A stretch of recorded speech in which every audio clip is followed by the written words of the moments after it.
وعلى آله وأصحابه أجمعين أما بعد قال نبينا صلى الله عليه وسلم القرآن حجة لك أو عليك أو كما قال عليه الصلاة والتسليم. அன்பிற்குரிய அல்லாஹ்வின் நல்லடியார்களே, ரமலான் பிறை ஒன்றிலே துவங்கி இன்றோடு குர்ஆனுடைய 30 பகுதிகளும் தொழுகையிலே ஓதி நிறைவு செய்யப்பட்டிருக்கிறது. அல்ஹம்துலில்லாஹ். குர்ஆனுடைய ஆரம்பத்திலிருந்து முடிவு வரை ஓதப்பட்ட இந்த வசனங்களை தினசரி அதற்கான ஒரு நேரத்தை ஒதுக்கி தொழுகையின் மூலமாக நாம் கேட்ட இந்த நேரங்களை, காலங்களை ரமலானோடு நாம் நிறுத்தி கொள்ளாமல் ரமலானிற்கு பின்னரும் இந்த ஒரு மாத காலம் என்பது குர்ஆனோடு எப்படி நம்முடைய தொடர்புகள் அதிகமாக இருந்ததோ, பல்வேறு அலுவல்கள் இருந்த போதிலும் இஷாவிற்கான நேரம் வந்துவிட்டது, தராவியுடைய நேரம் துவங்குகிறது என்கிற போது நம் அலுவல்களை எல்லாம் ஒதுக்கி வைத்துவிட்டு அந்த தொழுகைக்காக எப்படி நாம் நேரங்களை ஒதுக்கி தொழுகையில் ஓதப்பட்ட வசனங்களை நாம் செவிமடுத்தோமோ, அதே போன்றுதான் வருடத்தினுடைய பிற தினங்களிலும் அந்த குர்ஆனை ஓதுவதற்காக, கேட்பதற்காக, அவைகளில் சொல்லப்பட்டுள்ள செய்திகளை படித்து உணர்வதற்காக நம் வாழ்நாளிலே ஒவ்வொரு நாளும் அதற்கென்று சில நேரங்களை நாம் ஒதுக்க வேண்டும். அப்படி ஒதுக்கினால் ரப்புல் ஆலமீன் நம்மை இந்த உலகத்திலும் கண்ணியப்படுத்துவான், நாளை மறு உலகத்திலும் நாம் அல்லாஹ்விற்கு முன்னிலையிலே கண்ணியப்படுத்தப்படுவோம். நபி ஸல்லல்லாஹு அலைஹி வஸல்லம் அவர்களை எதிர்த்த குறைஷி தலைவர்களில் மிக முக்கியமானவர் உத்துபா என்று சொல்லப்படக்கூடிய ஒரு மனிதர். உத்துபா, ஷைபா, ரபியா மிகப்பெரிய எதிரிகளாக இருந்தார்கள். இந்த உத்துபா அவர்களுக்கு அபூ ஹுதைஃபா என்று ஒரு மகன் இருந்தார். அபூ ஹுதைஃபா பொதுவாகவே ஒரு பழக்கம் என்னவென்று சொன்னால், அத்தா பேரையும் மகன் பேரையும் சொல்றாரு, எப்படி சொல்லணும்? அபூ ஹுதைஃபா பின் உத்துபான்னு சொல்லணும். உத்துபாவுடைய மகன் அபூ ஹுதைஃபான்னு சொல்லணும். ஆனால் வரலாறிலே எந்த இடத்திலும் அபூ ஹுதைஃபா பின் உத்துபா என்ற பெயர் இடம்பெறவே இல்லை. ஆனால் அபூ ஹுதைஃபாவுக்கு தந்தை உத்துபா தான். ஏன் அப்படி வரலாறு பதிவு செய்யப்பட்டிருக்கிறது என்று நாம் யோசிக்கிற போது ஒரு அதிசயிக்கத்தக்க செய்தி ஒன்று பதியப்பட்டிருக்கிறது.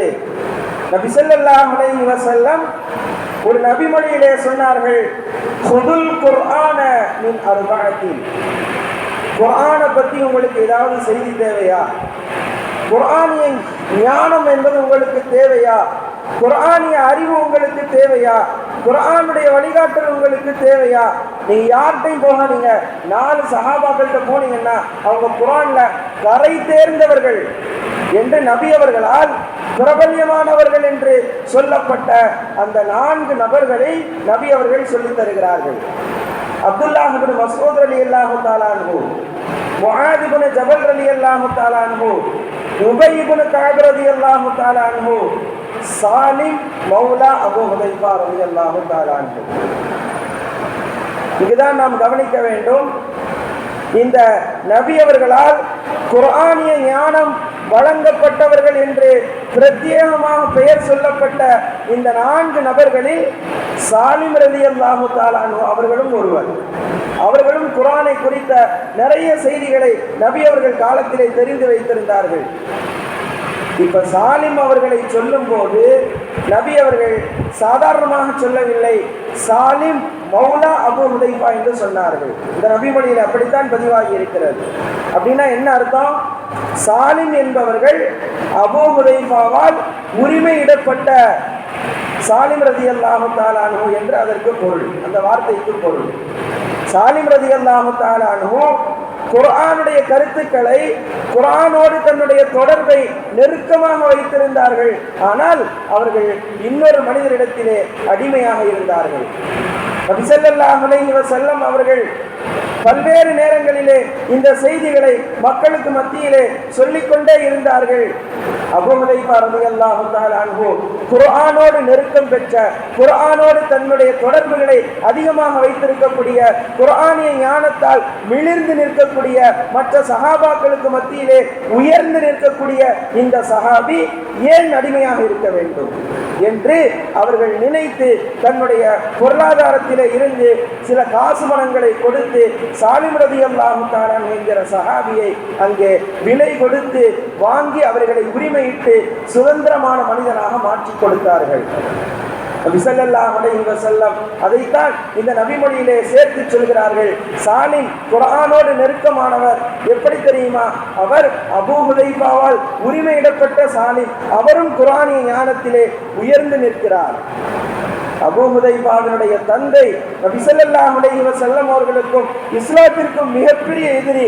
ஆனால் அபூ ஹுதைஃபா அவர்கள் சாலிம் ரலியல்லாஹு என்கிற குர்ஆனோடு தொடர்பு இருந்த, அதிகமாக இருந்த அந்த அடிமையை உரிமை விட்டதன் காரணமாக நபி ஸல்லல்லாஹு அலைஹி வஸல்லம் அவர்கள் அந்த அபூ ஹுதைஃபாவை கண்ணியப்படுத்தும் விதமாக, உயர்வுபடுத்தும் விதமாக, சிறப்புப்படுத்தும் விதமாக மற்ற 3 சஹாபாக்களை சொல்லுகிற போது தந்தையின் பெயரை அங்கே சொல்லிவிட்டு சாலிம் அவர்களுடைய தந்தை பெயரை சொல்லாமல் சாலிம் அவர்களை யார் விலை கொடுத்து உரிமை விட்டு அவர்களை சுதந்திரமானவர்களாக ஆக்கினார்களோ அவர்களுடைய பெயர்களை சொல்லி அபூ ஹுதைஃபாவை கண்ணியப்படுத்தி இருக்கிறார்கள். அபூ ஹுதைஃபா அவர்களுக்கு இந்த கண்ணியம் எப்படி கிடைத்தது?